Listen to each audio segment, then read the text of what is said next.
Hello dear students, welcome back in online teaching.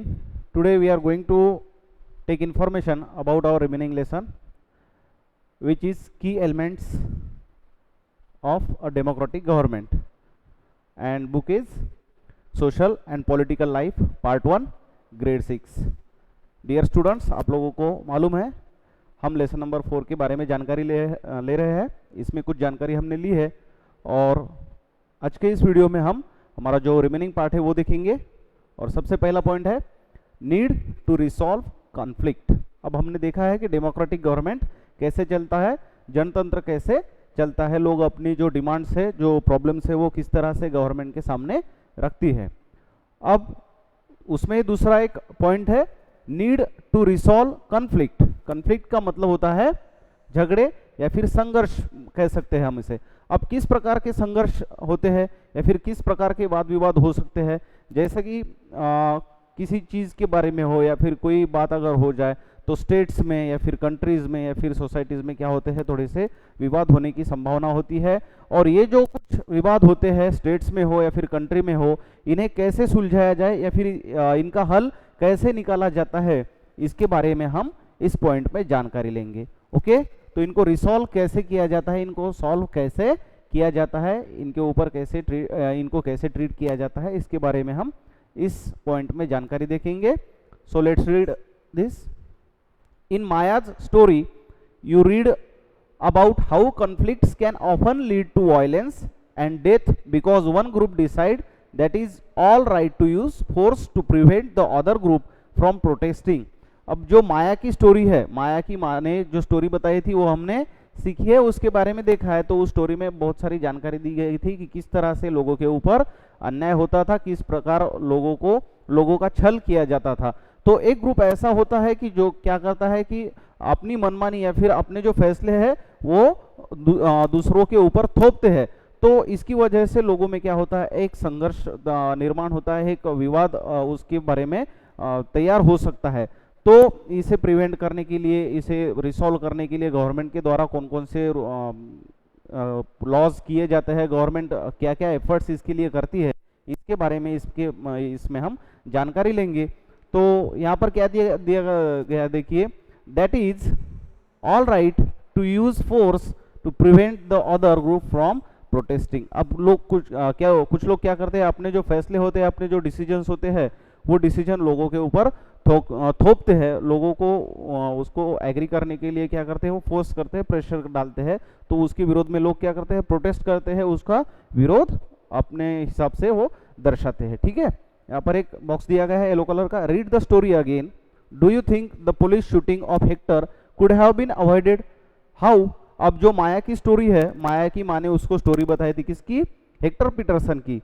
तो ये story आपको क्या करनी है, फिर से एक बार अच्छे तरीके से रीड करना है और आपको उसमें कंक्लूजन निकालना है. कि क्या कंक्लूजन निकालना है, डू यू थिंक, क्या आपको लगता है, the police shooting of Hector could have been avoided, और जो पुलिस ने शूटिंग की थी, जो फायरिंग की थी, वो अवॉइड की जा सकती थी, उसे रोका जा सकता था. और रोका जा सकता था तो कैसे, किस तरह से वो शूटिंग, वो फायरिंग रोकी जा सकती थी, इसके बारे में आपको क्या करना है, डिस्कशन करना है. इसके बारे में आपको आंसर्स निकालने हैं, देखने हैं. ओके, नेक्स्ट है conflicts occur when people of different cultures, religions, regions or economic backgrounds do not get along with each other, or when some among them feel they are being discriminated against. अब देखिए, हम जिस country में रहते हैं उस country में अलग अलग कल्चर के लोग रहते हैं, यानी कि संस्कृति के लोग रहते हैं, अलग अलग धर्म के लोग रहते हैं, अलग अलग जातियों के लोग रहते हैं, अलग अलग प्रांत के लोग यहाँ पर रहते हैं. उनकी इकोनॉमिकल कंडीशन, इकोनॉमिकल बैकग्राउंड्स अलग अलग तरह का रहता है. हर इंसान के जो थिंकिंग्स है, हर इंसान की फ्रीडम्स जो है वो अलग अलग होती है. तो क्या है, economic backgrounds do not get along with each other, और when some among them feel they are being discriminate against. अब कुछ लोगों को क्या लगता है, अगर उनको उनके हक नहीं मिले तो डिस्क्रिमिनेटेड यानी कि क्या, उनके साथ थोड़ा सा छलावा हो रहा है या फिर भेदभाव हो रहा है, इस तरह की सोच वो तैयार करते हैं, या फिर हम क्या हो गए हैं, डिस्क्रिमिनेटेड हो गए हैं, ऐसा वो सोचने लगते हैं. तो तब क्या होता है, people may use violent means to settle their differences. अब क्या करते हैं लोग कि अपनी जो मांगे है, उनकी जो डिमांड्स है वो सेटल करने के लिए, वो रिसॉल्व करने के लिए, वो पूरी करवाने के लिए क्या करते हैं, डिफरेंट टाइप्स ऑफ क्या करते हैं, प्रोटेस्ट करते हैं, धरने करते हैं, different types of violent means to settle. अब क्या करते हैं वो लोग, हर तरह के ट्रीटमेंट्स करते हैं, हर तरह के इलाज वो करते हैं, यानी कि प्रोटेस्ट करना, किसी चीज़ का विरोध दर्शाना, या फिर कॉन्फ्लिक्ट्स ऑकरिंग, यानी कि कुछ विवाद भी वो तो खड़े करते हैं, तैयार करते हैं, ताकि उनकी क्या हो, मांगे पूरी हो। This leads to fear and tension among other livings in an area. अब क्या होता है, अगर किसी पर्टिकुलर पार्ट में, किसी पर्टिकुलर रीजन में अगर कोई विवाद खड़ा होता है, तो सिर्फ वो जो विवाद होता है, वो जो कॉन्फ्लिक्ट होता है, वो उस रीजन के लिए ही लिमिटेड नहीं रहता है, पूरे एरिया, जो वो एरिया होता है, पूरा जो रीजन होता है, वो जो प्रांत होता है, उसके ऊपर उसका क्या होता है, इफेक्ट होता है। The government is responsible for helping to resolve conflicts. और यहाँ पर जब भी कोई संघर्ष या फिर जब भी कोई झगड़े तैयार होते हैं, विवाद किसी रीजन में तैयार होते हैं, तो गवर्नमेंट इज रिस्पॉन्सिबल, तो इसका जिम्मेदार या फिर इसकी जिम्मेदारी, किसकी जिम्मेदारी, उनको रिसॉल्व करने की, यानी कि किसी भी प्रांत में, किसी भी स्टेट में या फिर किसी भी सोसाइटी में अगर किसी भी प्रकार का सोशल कन्फ्लिक्ट ऑकर होता है, सोशल या फिर स्टेट में कोई कन्फ्लिक्ट आता है, विवाद की स्थिति तैयार होती है, तब गवर्नमेंट को क्या करना होता है, उसे रिसॉल्व करना होता है। गवर्नमेंट को उसे उसमें दखलंदाजी देकर, उसमें दखल देकर उसे सॉल्व करना पड़ता है, क्योंकि गवर्नमेंट रिस्पॉन्सिबल होता है, गवर्नमेंट वहाँ की एक रूलिंग होती है।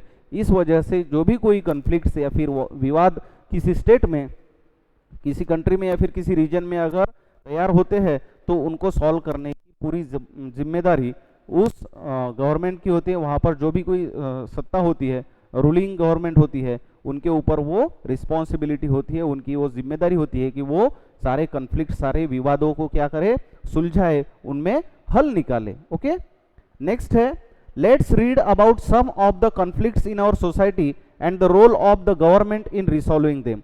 अब क्या करते हैं हम, चलिए हमारी जो सोसाइटी है वहाँ पर किस तरह के कॉन्फ्लिक्ट्स, किस प्रकार के विवाद तैयार होते हैं, या फिर हम देखते हैं कि किस प्रकार के कॉन्फ्लिक्ट्स सोसाइटीज़ में पाए जाते हैं, और गवर्नमेंट उन्हें रिसॉल्व करने में, उन्हें सुलझाने में, वो जो कॉन्फ्लिक्ट्स होते हैं, वो जो विवाद होते हैं, उनको हल करने में किस तरह की एफर्ट्स गवर्नमेंट के द्वारा किए जाते हैं, इसके बारे में हम जानकारी लेंगे। ओके, देखिए क्या है आगे।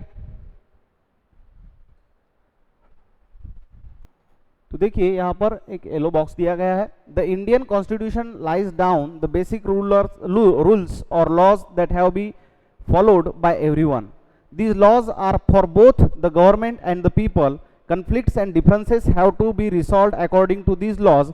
We will read more about this in later classes. अब हमारा जो कॉन्स्टिट्यूशन है, हमारा जो संविधान है, उसमें लोगों के लिए और उसी के साथ गवर्नमेंट किस तरह से चलना चाहिए, इसके बारे में लॉज तैयार किए गए हैं, कायदे कानून उसमें तैयार किए गए हैं। और ये जो लॉज होते हैं, ये किसके लिए होते हैं, for government and also for the people, यानी कि लोगों के लिए भी और गवर्नमेंट के लिए भी, यानी कि लोगों की ड्यूटीज, उनके राइट्स क्या है, ये लॉ के मुताबिक उन्हें दिए जाते हैं। गवर्नमेंट भी किस तरह से चलना है या फिर चलाना है, इसके लिए भी कुछ लॉज तैयार किए गए हैं।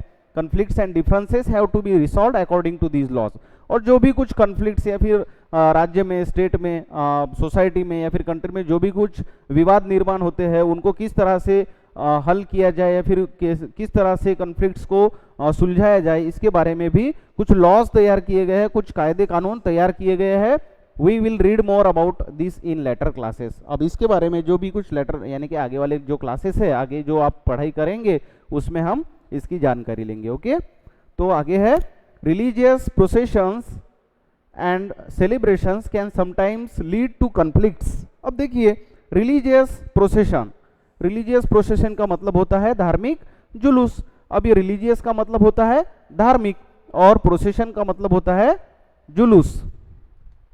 अब देखिए, ये जो रिलीजियस प्रोसेशन, प्रोसेशन का मतलब मैंने आपको जैसे बताया कि धार्मिक जुलूस। अब क्या होता है कि हमारे कंट्री में अलग अलग या फिर किसी भी कंट्री में अलग अलग रिलीजन के लोग रहते हैं, तो अपने धर्म के मुताबिक क्या होता है, उनके जो सेलिब्रेशंस होते हैं, उनके जो उत्साह होते हैं, वो क्या करते हैं, उत्सव होते हैं, उनको वो बहुत ही अच्छे तरीके से मनाते हैं। तो किसी रिलीजन में क्या करते हैं, जुलूस निकाले जाते हैं, अगर उनका कोई उत्सव हो या फिर फेस्टिवल हो, सेलिब्रेशन हो, तो उसमें वो क्या करते हैं, जुलूस निकालते हैं।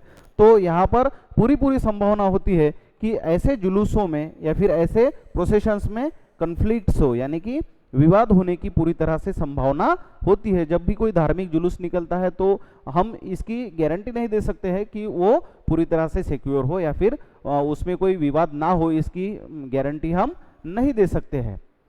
तो इस तरह की जो टाइमिंग है, इस तरह के जो धार्मिक जुलूस होते हैं, उनमें कॉन्फ्लिक्ट्स ऑकर हो सकते हैं। फॉर एग्जाम्पल, अब यहाँ पर एक एग्जाम्पल दिया गया है, the route a procession takes may lead to a conflict. अब यहाँ पर जो प्रोसेशन यानी कि जुलूस का जो रूट होता है वो कन्फ्लिक्ट का कारण हो सकता है, विवाद का कारण हो सकता है। यानी कि अगर किसी पर्टिकुलर धर्म का या फिर पर्टिकुलर रिलीजन का अगर जुलूस निकाला जाए तो वो अलग अलग रूट से जाता है, अलग अलग पंथों के अलग अलग जो रिलीजन होते हैं, अलग अलग रिलीजन के लोग जहाँ पर रहते हैं वहाँ से वो क्या होता है, जुलूस निकाला जाता है। तो इसकी पूरी संभावना होती है कि वहाँ पर क्या हो, कन्फ्लिक्ट हो, वहाँ पर विवाद तैयार हो सकता है। अगर वहाँ पर कोई विवाद तैयार हुआ, अगर कोई कन्फ्लिक्ट ऑकर हुआ, तो इसकी जो रिस्पॉन्सिबिलिटीज है वो कौन ले सकता है, गवर्नमेंट ले सकता है। क्योंकि ये जो जुलूस है, इन जुलूसों को क्या किया जाता है, गवर्नमेंट के थ्रू सिक्योरिटी प्रोवाइड की जाती है।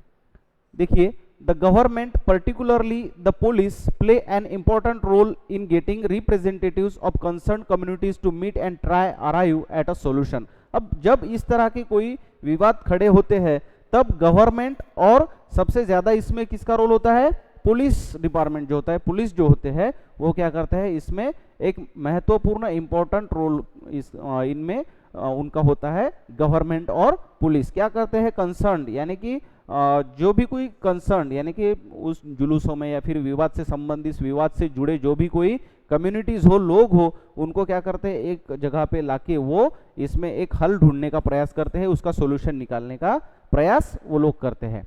Eight times there is fear that violence may erupt with people throwing stones और trying to disrupt the procession.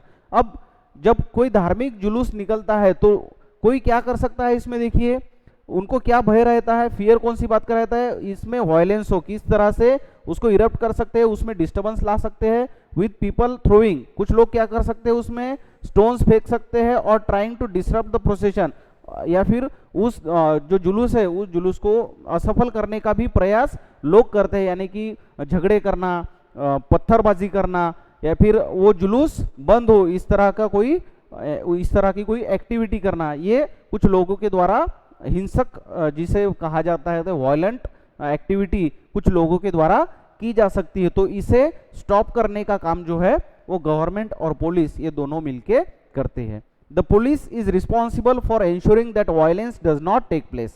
और किसी भी जुलूस में या फिर किसी भी उत्सव में किसी भी तरह का वायलेंस ना हो, इसकी जिम्मेदारी कौन लेता है, पुलिस डिपार्टमेंट जो होता है, इनके ऊपर एक जिम्मेदारी होती है कि किसी भी धार्मिक या फिर किसी भी रिलीजियस प्रोसेशन में किसी भी तरह का वायलेंस ना तैयार हो। बाद में है, rivers too can become a source of conflict between states. अब ये हुआ धार्मिक प्रोसेशंस, यानी कि धार्मिक जुलूसों के बारे में। रिलीजियस प्रोसेशंस अगर निकाले जाते हैं तो उसमें किस तरह का वायलेंस हो सकता है, इसके बारे में हमने जानकारी देखी है।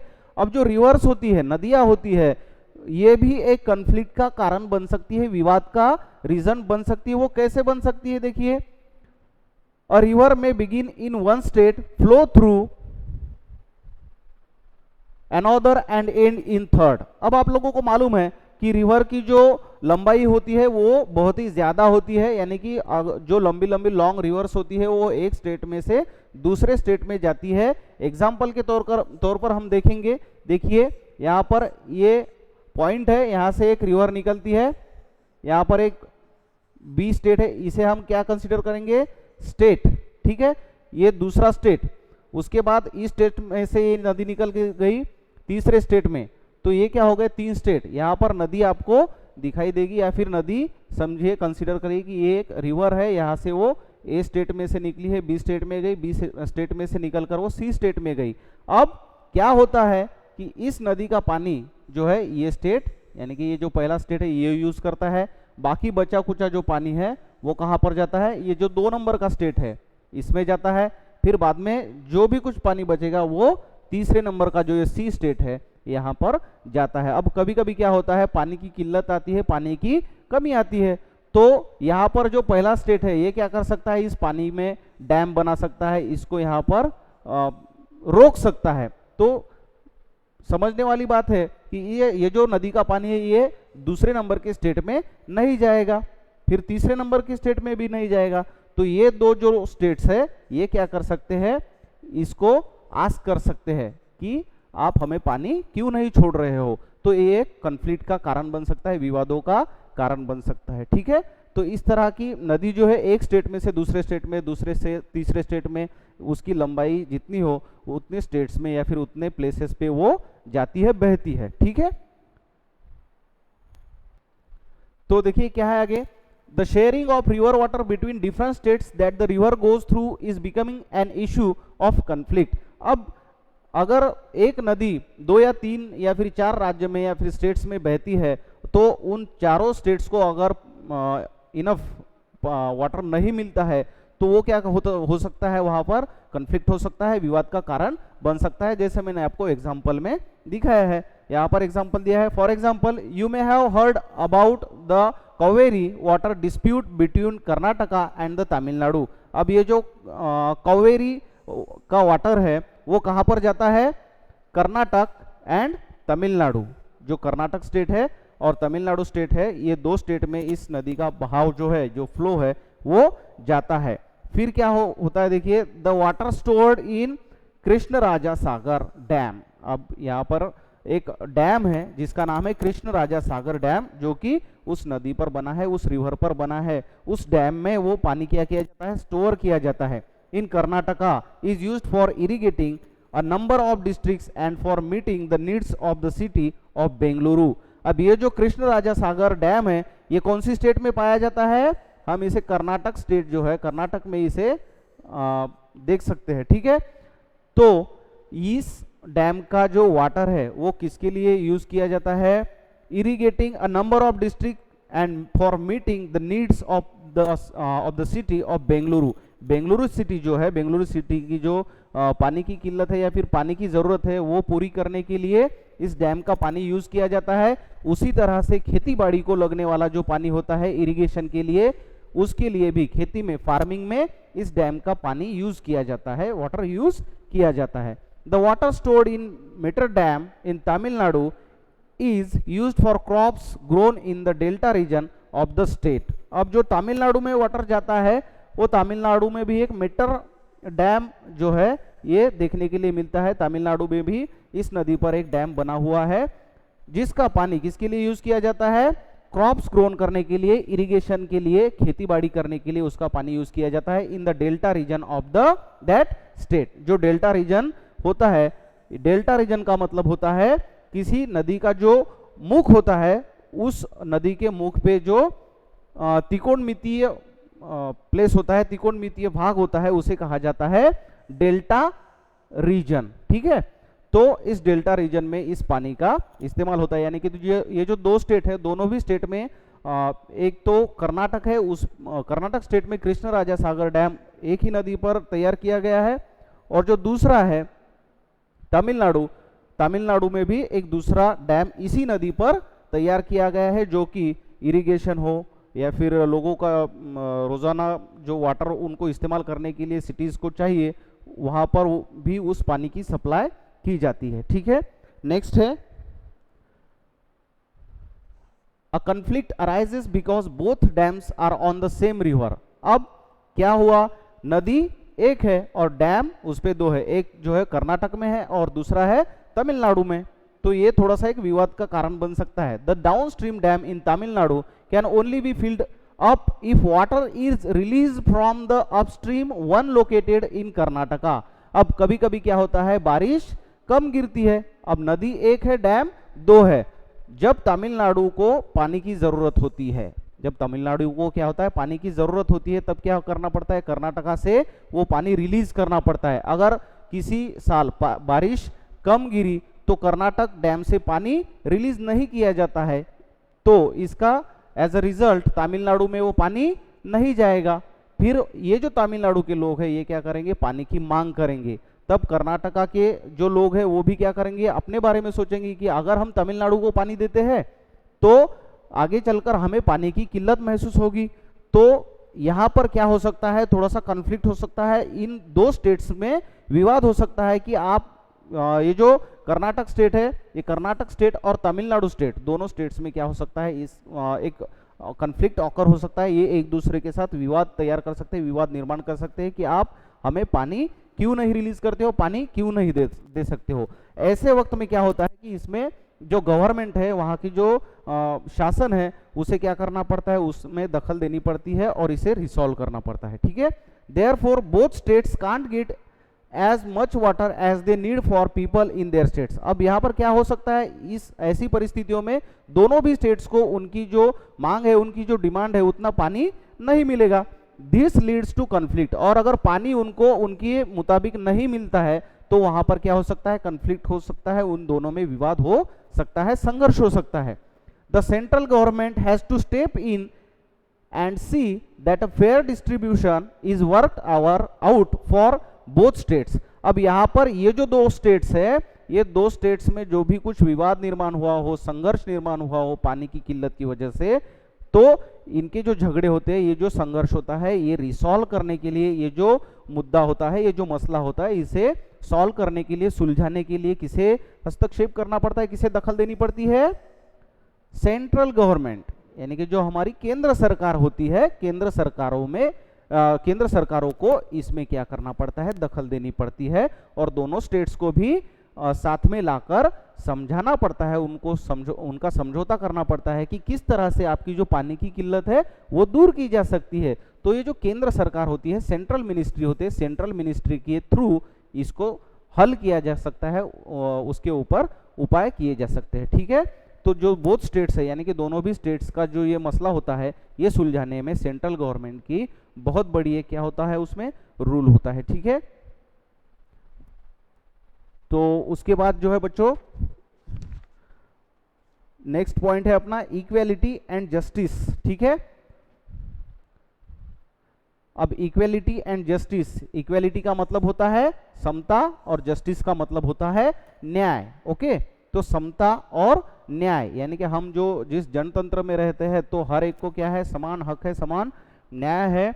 जस्टिस भी यहाँ पर मिलता है, अगर किसी के ऊपर अन्याय होता है, किसी का छल होता है, तो वो क्या कर सकता है, जस्टिस की डिमांड कर सकता है। ठीक है, तो समता और न्याय, ये जो दो चीजें हैं वो अपनी कॉन्स्टिट्यूशन में दी गई है। ठीक है, सबसे पहली लाइन है, one of the key ideas of a democratic government is its commitment to equality and justice.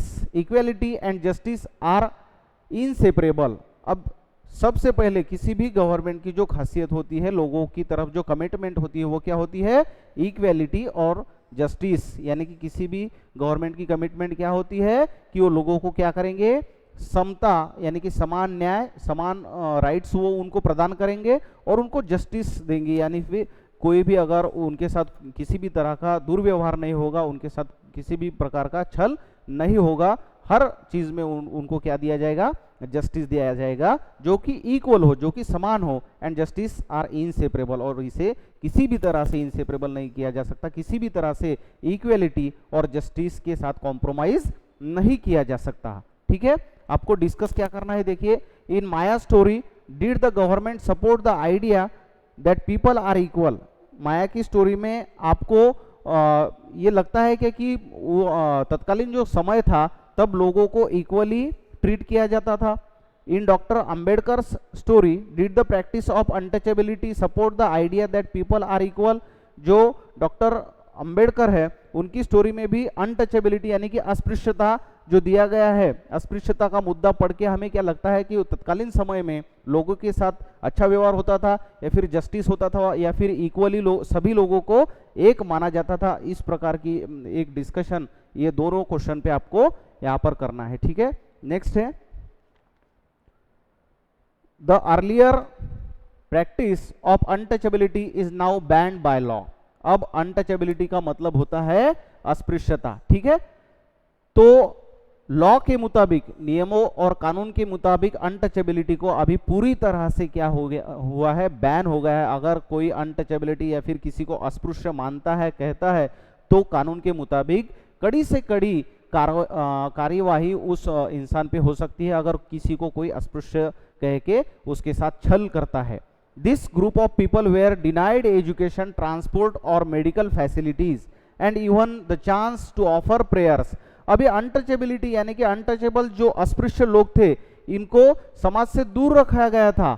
जिनको किन बातों से डिनाइड किया गया था? एजुकेशन जो है, शिक्षा जो है, शिक्षा लेने से इनको इनकार किया जाता था, इनको मनाही की जाती थी। ट्रांसपोर्ट और मेडिकल फैसिलिटीज यानी कि किसी भी तरह का ट्रांसपोर्टिंग करना, मेडिकल फैसिलिटीज जो थी ये भी इनको प्रोवाइड नहीं की जाती थी। And even the chance to offer prayers, या फिर किसी मंदिर में जाकर इनको प्रेयर यानी कि उनकी जो धार्मिक प्रार्थनाएं होती है, धार्मिकता होती है, उनकी पूजा अर्चनाएं होती है, जो भी कुछ प्रेयर्स उनको वो बोलना चाहते थे, तो ये प्रेयर्स करने को भी लोग क्या करते थे? मनाही करते थे, यानी कि उनको डिनाई किया जाता था। Doctor Ambedkar, whom you have read about earlier in this book, and many other like him, realized that such practices must not continue and that justice can only be achieved when people are treated equally। अब आप लोगों को मालूम है कि जो doctor Ambedkar है, ये इन्होंने क्या किया है? जो अनटचेबल्स है, जो अस्पृश्य लोग हैं, इनके लिए अपना जीवन व्यतीत किया था, उनके लिए उन्होंने संघर्ष किया था। तो ये जो अनटचेबिलिटी का जो ये मसला है, ये ख़त्म करने में डॉक्टर अंबेडकर जो है, इनका बहुत बड़ा योगदान रहा है। यह हमने पिछले बुक में या फिर पिछले लेसन्स में सीखा है। ठीक है, तो वो क्या सोचते थे डॉक्टर अंबेडकर? जो अस्पृश्य है, ये जो अनटचेबिलिटी है, ये क्या है? ये ठीक बात नहीं है। उनको क्या रियलाइज हुआ? That such practices must not continue and that justice can only be achieved when people are treated equally. अब जस्टिस कब मिलेगा, लोगों को न्याय कब मिलेगा? जब सबको समान, ट्रीटेड इक्वली, जब सबको एक माना जाएगा, हर इंसान को इक्वली देखा जाएगा, तभी हम कह सकते हैं कि हमें क्या है? जस्टिस मिला है, न्याय मिला है। ठीक है, नेक्स्ट पॉइंट है, the government also recognizes this and makes special provisions for groups within society that are unequal। अब हम जिस गवर्नमेंट में रहते हैं, हम जिस कंट्री में रहते हैं, वो क्या है? डेमोक्रेटिक कंट्री है, जनतंत्र है। तो यहाँ पर जो गवर्नमेंट होता है, जो शासन होता है, वो क्या करता है? सबको इक्वल मानता है। तो अब यहाँ पर क्या है कि जो भी अनइक्वलिटी है, जो भी लोगों के बारे में या फिर रिलीजन के बारे में जो भी अनइक्वलिटी होती है, असमान धोरण होता है, उनको खत्म करने का काम, इसके लिए लॉज बनाने का काम, प्रोविजंस बनाने का काम किसके द्वारा किया जाता है? गवर्नमेंट के थ्रू किया जाता है, ताकि लोगों को समान न्याय, समान हक या फिर राइट्स उनको मिले। For instance, in our society there is a general tendency to value and care for the boy child more than the girl child. अब ये हो गया जो अनटचेबिलिटी का पॉइंट है उसके बारे में। अब हमारी सोसाइटी में एक दूसरा बहुत बड़ा इशू है, वो क्या है? In our society there is a general tendency to value and care for the boy child more than the girl child. अब क्या होता है? देखिए, अक्सर हमारी सोसाइटी में क्या होता है? जो बॉय चाइल्ड्स होते हैं, जो लड़के होते हैं, उनको ज्यादा इंपॉर्टेंस दिया जाता है। किसके तौर पर? ये जो गर्ल चाइल्ड होती है, जो लड़कियां होती है, लड़कियों को क्या किया जाता है? कम इंपॉर्टेंस दिया जाता है। कि जो अब हमारी कुछ सोसाइटी में जो भी कुछ लोगों की अब सब लोगों की जो सोच होती है वो एक जैसी नहीं होती है। तो कुछ लोग क्या सोचते हैं कि हमें लड़का ही चाहिए, बॉय चाइल्ड्स को ज़्यादा इंपॉर्टेंट देती है, लड़कियां क्या करती है, लड़कियां होकर कुछ मतलब नहीं है। लेकिन आज हम देखते हैं कि आज के ज़माने में बॉयज़ से ज़्यादा, फिर लड़कों से ज़्यादा आगे हर फील्ड में हम देखते हैं कि लड़कियां क्या है? अग्रेसर है। लड़कियां हर प्रोफेशन में आज काम कर रही है। हर क्षेत्र में देखते हैं हम कि वुमेन्स जो है वो क्या है? अग्रेसर है। हर फील्ड में जो मेंस होते हैं या फिर बॉयज होते हैं, उनसे ज़्यादा आज लड़कियां फॉरवर्ड है, प्रोग्रेसिव हम देखते हैं। क्योंकि आज की जो पीढ़ी है, आज का जो जनरेशन है, आज के जो लोग हैं, वो क्या सोचते हैं कि हर एक को क्या देना चाहिए, समान न्याय देना चाहिए, इक्वल रखना चाहिए। लेकिन ये तत्कालीन कुछ समय था, एंशिएंट टाइम में क्या किया जाता था, बॉयज चाइल्ड को यानी कि लड़कों को ज़्यादा थोड़ा सा इंपॉर्टेंस दिया गया था। This means that society does not value the girl and boy child equally and this is unjust। और ये जो चीज़ थी ये अनजस्ट थी, असमान थी। ये जस्टिस, अगर हम जस्टिस का जस्टिस देखें तो ये थोड़ा सा अनजस्ट था कि लड़कियों को कम इंपॉर्टेंस देना या फिर ये सोचना कि लड़की हमारे लिए कोई मायने नहीं रखती है और हमें क्या चाहिए, एक बॉय चाइल्ड चाहिए, बॉय चाइल्ड ही कुछ कर सकता है। तो ये जो चीज़ें हैं ये गलत सोच थी। लड़कों से भी ज़्यादा क्या है आज प्रोग्रेसिव लड़कियां है, ये आज हम देख सकते हैं। आज की जो जनरेशन है तो इसमें किस तरह से हर फील्ड में, हर प्रोफेशन में वुमेन्स आज वर्क कर रही है। They are working together with mens and other, जो भी कुछ बॉयज होते हैं, जो भी कुछ मेंस होते हैं, हर अगर आप किसी भी प्रोफेशन को देखेंगे, किसी भी ऑफिस में देखेंगे, कहाँ पर कहीं पे भी देखेंगे, तो आज हर प्रोफेशन में जो है लड़कियां, गर्ल्स है, वुमेन्स है, वो क्या है अग्रेसर पाई जाती है। In this context the government steps in to promote justice by providing special provisions that can enable girls to overcome the injustice that they are subjected to. Thus, it is possible that fees for girls might be waived or lowered in the government school or colleges.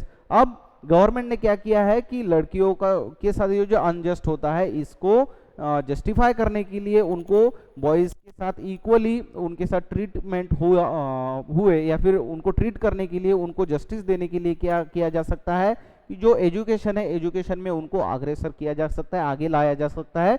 और इसके लिए जो क्या है उनको free education की जो system है वो चलाई जा सकती है। जैसे कि उनको फीस जो होती है, उनकी स्कूल की फीस जो होती है वो वेव्ड यानी माफ़ करना, वो छोड़ देना। तो स्कूल की जो फीस होती है वो अगर वेव की, छोड़ दी, या फिर उनको लोअर्ड कर दिया गया, जो कम कर दिया गया, यानी कि पैसे की किल्लत के कारण कई लोग ऐसे होते हैं कि पैसा ना होने के कारण लड़कियों को नहीं सिखाते। तो गवर्नमेंट का ये जो एक ड्यूटी होती है कि अगर वो गवर्नमेंट कॉलेजेस की फीस कम करे या फिर लड़कियों को फ्री एजुकेशन मुहैया कराए, तो लड़कियां ज़्यादा से ज़्यादा क्या करेंगी, सीखेंगी, एजुकेशन ले सकती है और वो आगे बढ़ सकती है। ठीक है, तो ये इस तरह के कुछ एफर्ट्स गवर्नमेंट के द्वारा किए जा सकते हैं। यहाँ पर एक बॉक्स दिया गया है, देखिए, how do you think lowering the school fees would help girls attend the school. अब आपको क्यों ऐसा लगता है कि अगर कॉलेजेस या फिर स्कूल्स की फीस अगर वेव की जाए, कम की जाए, लोअर्ड की जाए, तो गर्ल्स का जो स्कूल अटेंडेंस है वो बढ़ेगा। आप कैसे सोच सकते हो, इसका आंसर आपको लिखना है, आपको इसके बारे में डिस्कशन करना है। Can you think of any experience from your life in which you have helped someone out of situation which you thought was unfair? Did everyone else see it the same way? What did you have to say to convince others that what you did was fair? आपको और एक discussion क्या करना है कि आपने आपकी life में, आपकी ज़िंदगी में किसी की अगर किसी का कोई प्रॉब्लम हो या फिर किसी का कोई कॉन्फ्लिक्ट हो या फिर कोई अगर कोई प्रॉब्लम में हो, तो आपने उसे मदद की है क्या, और किस तरह से मदद की है, किस तरह की हेल्प आपने उस पर्सन को की है, इसके बारे में आपको क्या करना है, डिस्कशन करना है। ओके, तो दैट्स इनफ स्टूडेंट्स। एंड इस तरह से हमने ये जो हमारा लेसन है, लेसन नंबर 4, की elements of a democratic government, यानी कि एक जनतंत्र जो सरकार होती है, जनतंत्र कंट्री होती है, वो किस तरह से चलाई जाती है, गणतंत्र किसे, जनतंत्र किसे कहा जाता है, इसके बारे में हमने इस लेसन में जानकारी ली है। Okay, so question and answer depending on this lesson we will learn in next video. So okay students, thank you very much.